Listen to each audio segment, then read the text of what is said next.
Lord be with you. A reading from the Holy Gospel according to Matthew.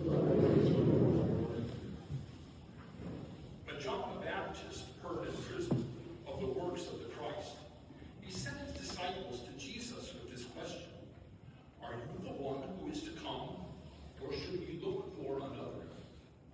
Jesus said to them in reply, Go and tell John what you see and hear.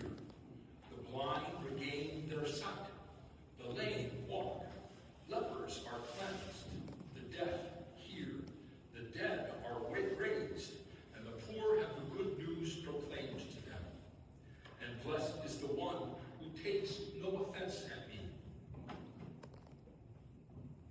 As they were going off, Jesus began to speak to the crowds about John.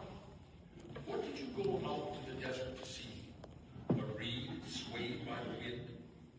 Then what did you go out to see? Someone dressed in fine clothing? Those who wear fine clothing are in royal palaces.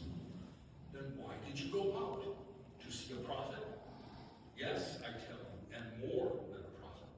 This is the one about whom it is written, Behold, I am sending my messenger ahead of you. He